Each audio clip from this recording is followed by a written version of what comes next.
Assalamualaikum warahmatullahi wabarakatuh. Mohon izin, perkenalkan nama saya Fitri Ninusi dengan NIM 4614240002.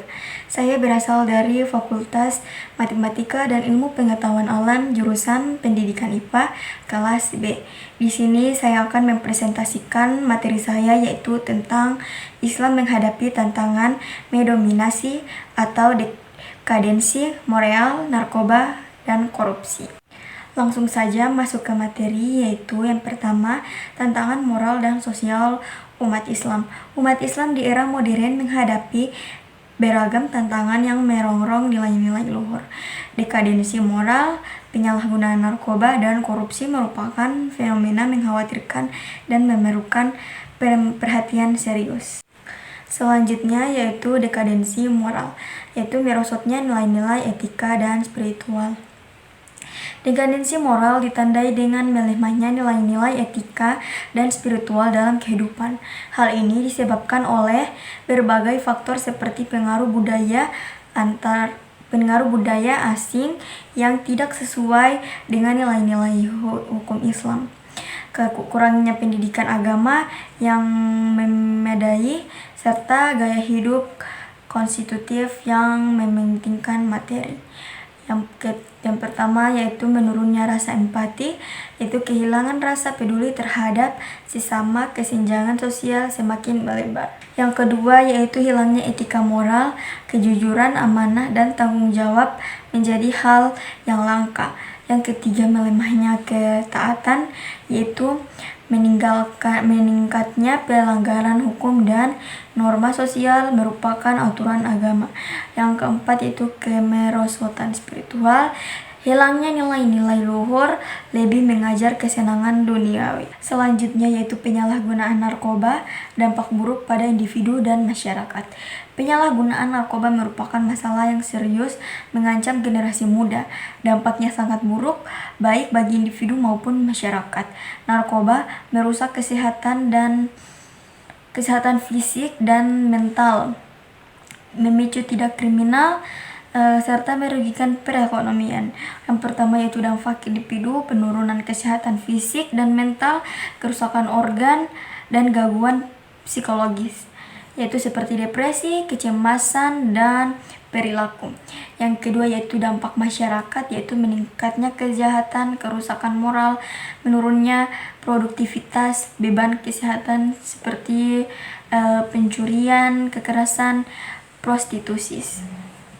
Yang ketiga yaitu dampak ekonomi, pengeluaran untuk pengobatan, perawatan, dan rehabilitasi, hilangnya sumber daya manusia.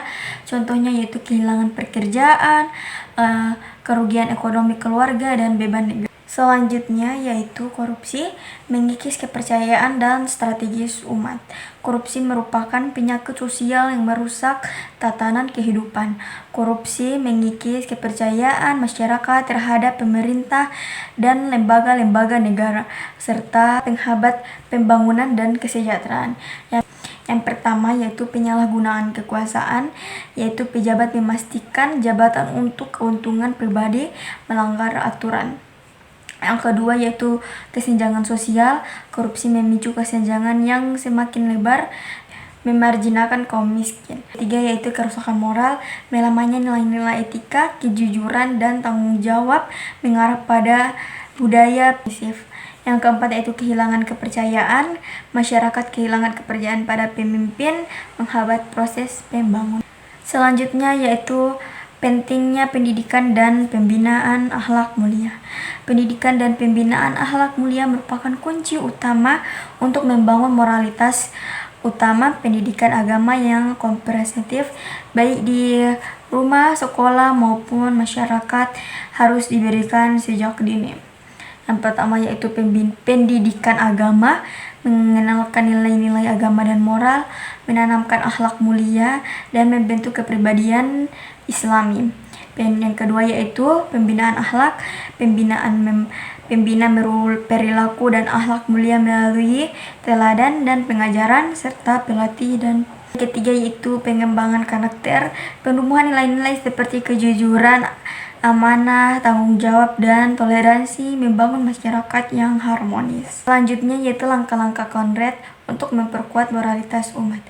Memperkuat moralitas umat memerlukan upaya yang kolektif yang terstruktur, langkah-langkah konkret seperti pendidikan agama yang efektif, pengawasan dan penegakan hukum, serta peran aktif masyarakat. Yang pertama yaitu pendidikan agama. Meningkatkan kualitas pendidikan agama di rumah, sekolah, dan masjid. Yang kedua, penegakan hukum. Menerapkan hukum secara tegas dan adil tanpa pandang bulu. Yang keempat, peran masyarakat, yaitu meningkatkan kesadaran masyarakat untuk berpartisipasi aktif dalam membangun moralitas. Yang keempat, keluarga, membangun keluarga yang harmonis dan religius sebagai pondasi moralitas. Terakhir yaitu kesimpulan, memperkokoh identitas Islam di tengah tantangan. Tengah arus modernisasi dan globalisasi, umat Islam harus tetap teguh memegang prioritas dan nilai-nilai luhurnya.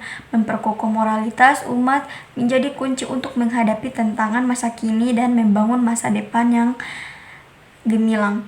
Yang pertama itu tantangan itu harus diisi dengan solusi. Yang kedua ada kadensi moral, yaitu pendidikan agama, pembinaan akhlak. Yang keempat narkoba, pencegah, rehabilitas, penegakan hukum. Yang keempat korupsi, transportasi, akuntansi, penegakan hukum. Baiklah, terima kasih. Itulah hasil dari presentasi saya. Mohon maaf bila masih banyak kurangnya. Assalamualaikum warahmatullahi wabarakatuh.